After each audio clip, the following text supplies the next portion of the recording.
Good morning. 8 kilometre झालेले आहेत पूर्ण आणि आत्ता वाजले 7:30. आणि मित्रांनो, एक अपडेट द्यायची होती. तुम्हाला माहीत असेल नसेल, 4 मार्च हा ओबेसिटी डे म्हणून साजरा केला जातो. आमच्या ग्रुपमध्ये एक डॉक्टर आहेत, त्यांच्याशी सहज चर्चा करताना मला कळलं की ओबेसिटी तुम्हाला लांब ठेवायची असेल तर रोज ॲटलिस्ट 45 मिनिट्स वॉक किंवा रन किंवा वर्कआउट तुम्ही हा केलाच पाहिजे. जरी तुम्ही सडपातळ दिसत असाल तरी आतल्या आत तुमच्या बॉडीमध्ये फॅट्स जास्त असू शकतात. तर त्यामुळे मी रिक्वेस्ट करेल सगळ्यांना की ॲटलिस्ट सकाळी किंवा संध्याकाळी जेव्हा वेळ मिळेल 45 to 50 minutes run walk workout नक्की करा.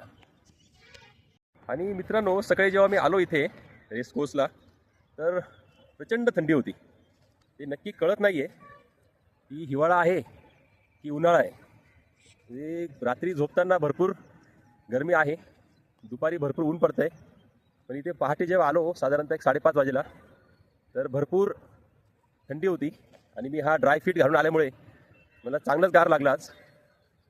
पण होतं आहे काय, जॅकेट घालून जर आलं इथं तर एक राऊंड झाला म्हणजे साधारणतः 2 किलोमीटर झालं की मग गरम व्हायला सुरुवात होते.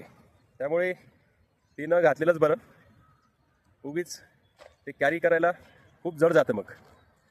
तर बेटर वे ड्राय फिटच बरं आहे किंवा थोडासा जाड टी शर्ट.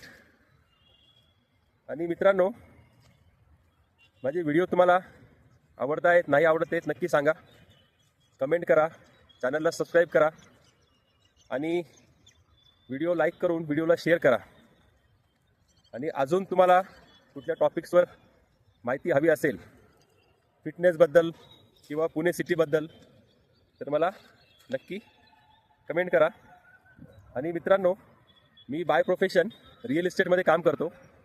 मी जवळपास 17 ते 18 वर्ष कॉर्पोरेटला जॉब केला आहे सेल्समध्ये आणि त्यानंतर मी माझा स्वतःचा रिअल इस्टेटचा व्यवसाय सुरू केला आहे. तर तुम्हाला जर काही प्रॉपर्टी संदर्भात माहिती हवी असेल पुण्यात किंवा पुण्याच्या परिसरात तर नक्की मला कमेंट करून विचारा.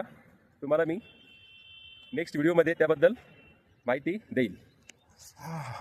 आणि आजची हेल्थ टिप अर्थातच ChatGPTच्या मदतीने.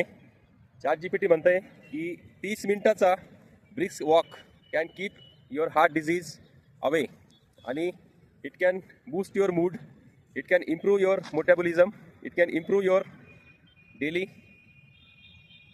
हेल्थ.